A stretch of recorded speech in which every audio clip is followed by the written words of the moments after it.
Hello friends, भाद्रपद मास की षष्ठी को हल षष्ठी हरछठ व्रत मनाते हैं। इस दिन भगवान बलराम का जन्मदिन भी मनाते हैं, जो भगवान श्री कृष्ण के बड़े भाई थे। इस व्रत में संतान की लंबी उम्र और सुख समृद्धि की कामना के लिए यह व्रत रखा जाता है। हल षष्ठी का व्रत रखने वाली महिलाओं को पूजा पाठ करने के बाद कथा जरूर पढ़ना चाहिए। हल षष्ठी की व्रत कथा। प्राचीन काल में एक ग्वालिन थी जो गर्भवती थी और जिसका प्रसव काल बहुत ही निकट था। एक तरफ ग्वालिन अपनी प्रसव पीड़ा से व्याकुल थी तो दूसरी ओर उस पीड़ा में भी उसका मन गाय भैंस का दूध बेचने की तरफ लगा हुआ था। ग्वालिन सोचने लगी कि अगर मेरा प्रसव हो गया तो फिर ये गौरस बेकार हो जाएगा। इसलिए ग्वालिन फटाफट उठी और सिर पर दूध दही की मटकी रखकर बेचने के लिए निकल गई। रास्ते में वह किसी झरबेरी की ओट में चली गई और वहाँ उसने एक पुत्र को जन्म दिया।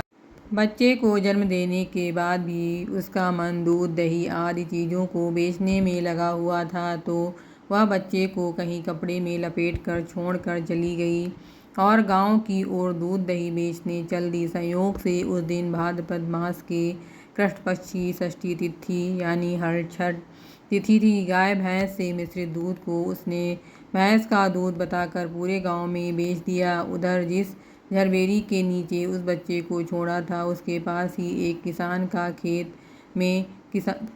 का खेत था और किसान खेत में हल चला रहा था। अचानक से किसान के बैल भड़क गए और हल बच्चे के सर में घुस गया, जिससे बच्चा मर गया।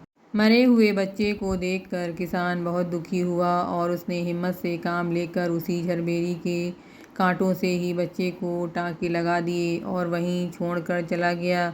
जब ग्वालिन सारा दूध दही बेचकर अपने बच्चे के पास आई तो बच्चे को मरा हुआ देखा। बच्चे को इस अवस्था में देखकर वह समझ गई कि यह सब उसके ही पाप की सजा है। मन ही मन अपने आप को कोसने लगी कि अगर असत्य बोलकर दूध ना बेचा होता और गांव की महिलाओं का धर्म नष्ट ना किया होता तो मेरे बच्चे की यह दशा न होती। उसने गांव वालों को सारी सच्चाई बताकर प्रायश्चित करने के बारे में विचार किया। वह ग्वालिन तुरंत उठी और गांव की महिलाओं को सारी बात बताकर माफ़ी मांगने लगी और इस करतूत के बाद मिले दंड के बारे में बताने लगी। गांव की महिलाओं को ग्वालिन पर रहम आ गया और उस पर रहम खाकर क्षमा कर दिया और आशीर्वाद दिया। जब ग्वालिन गांव से निकलकर वापस अपने बच्चे के पास पहुंची तो उसका बच्चा जीवित हो गया था। उसने ईश्वर का बहुत धन्यवाद कहा और आगे से फिर झूठ न बोलने का प्रण लिया। हलछठ के व्रत में व्रत करने के बाद कथा अवश्य पढ़नी चाहिए।